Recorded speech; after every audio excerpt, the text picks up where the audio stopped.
एक बार की बात है, किसी जंगल में एक भेड़िया रहता था।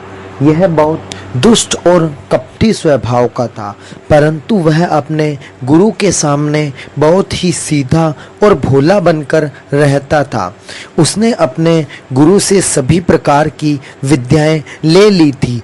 तभी एक दिन वह अपने गुरु के पास जाकर कहता है, गुरुदेव, आपने मुझे सभी प्रकार का ज्ञान दे दिया है, लेकिन कृपया करके मुझे पर एक उपकार और कर दीजिए। तभी गुरु भेड़िया बोला, शिष्य, मैंने मेरे पास जितनी भी ज्ञान विद्याएं थी तुम्हें दे दी है, फिर भी ऐसा क्या है जो तुम मुझसे मांगना चाहते हो? तब भेड़िया बोला, गुरुवर, वह विद्या जिससे सामने वाला कितना भी प्रतापी हो, परंतु उस विद्या के प्रभाव को मुक्त नहीं कर पाए, ऐसा कोई पिंजरा बताइए जिससे कितना भी प्रतापी क्यों ना हो, वह अगर एक बार उसमें फंस जाए तो उस पिंजरे से बाहर नहीं निकल पाए।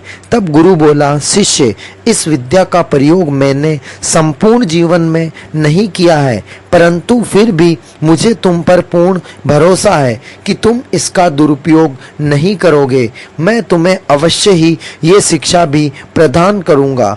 और उसका गुरु उसे वह शिक्षा भी प्रदान कर देता है। अब कपटी भेड़िया जिसके पास एक ऐसा पिंजरा आ जाता है जिसमें कोई भी प्रतापी से प्रतापी अगर चला जाए तो वापस बाहर नहीं निकल सकता है, चाहे उसमें कितनी भी शक्तियां क्यों ना हो। अब भेड़िया अपने गुरुवर से बोला, गुरुवर, पिंजरे में कोई विशेषता नहीं दिखाई दे रही है, कृपया आप अगर इसके अंदर बैठ जाएं तो मुझे यकीन हो जाएगा।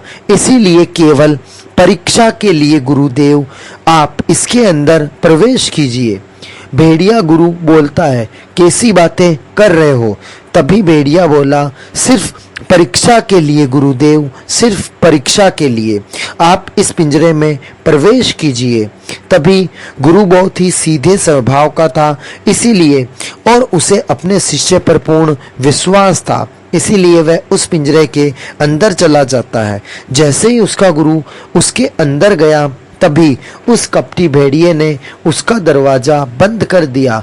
अब गुरु बोला, शिष्य, देखो, अब मैं इससे बाहर नहीं आ पा रहा हूँ। अब मेरी सारी शक्तियाँ विहीन हो चुकी है। अब तो तुम्हें यकीन हो गया होगा, इससे कोई भी बाहर नहीं आ सकता है।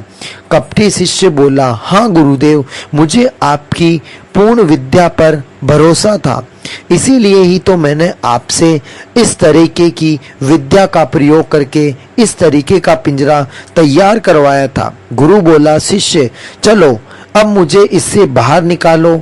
तब शिष्य बोला, नहीं गुरुवर, मैं ऐसा नहीं कर सकता, क्योंकि विद्याओं का प्रयोग करने से रोकेंगे और मैंने इन विद्याओं को सीखने में अपना जीवन लगा दिया है ताकि मैं जंगल पर राज कर सकूं। गुरु बोला, नहीं शिष्य, मैं तुम्हें केवल इन विद्याओं का अनुचित प्रयोग नहीं करने दूंगा। तब भेड़िया बोला, नहीं गुरुदेव, इस जंगल में राज करने के लिए ही तो मैंने इन विद्याओं को अर्जित किया है। तब गुरु बोला, नहीं शिष्य, ये सभी विद्याएं तुम्हारे लिए नहीं बल्कि जंगल के हित के लिए हैं। अब शिष्य हंसता है और कहता है, लेकिन गुरुवर, आप इससे मुझे नहीं रोक पाओगे, क्योंकि अब मैं मेरी मर्जी पड़े वैसे इन विद्याओं का उपयोग कर सकता हूँ। बेचारा गुरु बेबस था, क्योंकि वह इससे नहीं निकल सकता था। उसके शिष्य की यह चाल में स्वयं ही फंस जाता है। उसे बहुत पश्चाताप हो रहा था कि उसने इस तरीके के दुष्ट भेड़िए को इतना ज्ञान अर्जित किया। उधर भेड़िए ने यह घोषणा कर दी कि अब से इस जंगल का राजा और भेड़ियाओं का गुरु वह स्वयं होगा। जंगल में हाहाकार मच गया। पूरे जंगल के जानवरों को वह भेड़िया तंग करने लगा। यही नहीं, उसने जंगल के राजा को भी जंगल से भगा दिया और अपनी विद्याओं के बल पर जंगल का राजा बन गया। उसने सभी जानवरों का जीना मुश्किल कर दिया था। जरूरत से अधिक शिकार, सभी पर अत्याचार, जंगल में मानो असल में जंगल राज हो गया हो। उस दुष्ट ने एक शीला नाम की बकरी का पूरा परिवार उजाड़ दिया था। उसके बच्चे सहित सभी को मारकर खा गया था। बेचारी शीला अब अपने घर पर लौटी तो उसके आंसू नहीं थम रहे थे। वह एक गहरे में सदमे में पहुंच गई थी। वह हताश होकर एक शांत जगह में जाकर जोर जोर से रोने लगी। तभी उसके दुख देख वनदेवी वहां प्रकट हुई और उसने शीला से पूछा, शीला तुम क्यों रो रही हो? तब बकरी ने अपनी दुख गाथा उस वनदेवी को सुनाई। तब वनदेवी बोली, इस दुख का कारण एक चीज हो सकता है। अब मैं इतिहास तो नहीं बदल सकती, लेकिन तुम चाहो तो मैं तुम्हें उस ऐसा मार्ग दिखा सकती हूँ जिससे तुम उस भेड़िए से अपना बदला ले सको और जंगल को आजाद करा सकती हो। बकरी की विनती से वनदेवी ने उसे वह मार्ग बता दिया। अब बकरी रोती रोती उस भेड़िए गुरु के पास पहुंची जो पिंजरे में बंद था।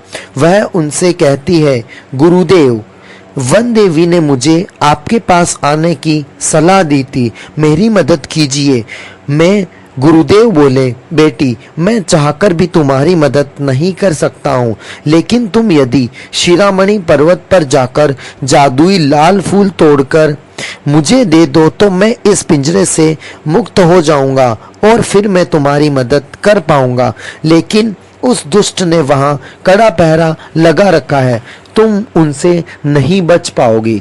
तभी शीला बोली, गुरुवर आप चिंता ना करें। बकरी के अंदर तो मानो ज्वाले जल रहे थे।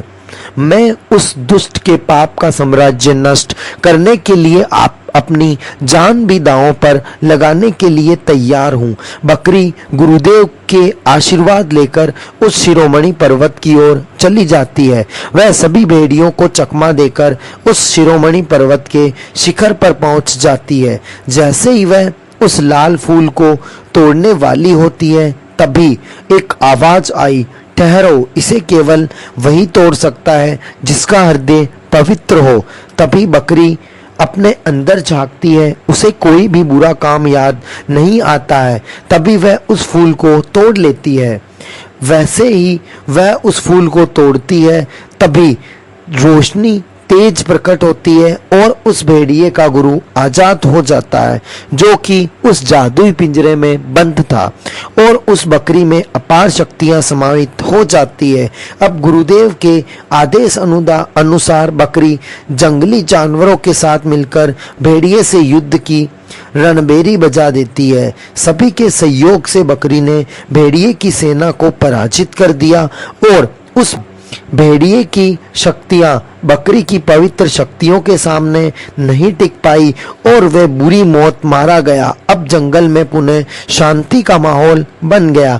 बकरी ने सभी शक्तियां अपने गुरुदेव को लौटा दी और जंगल के राजा को पुनः जंगल में लेकर आ गई और अपना सीधा साधा जीवन व्यतीत करने लगी। बकरी के इस त्याग को देखकर भगवान प्रसन्न हुए और उन्होंने उस बकरी के परिवार को पुनः जीवित कर दिया। अब बकरी और उसका परिवार खुशी खुशी उसी जंगल में रहने लगा।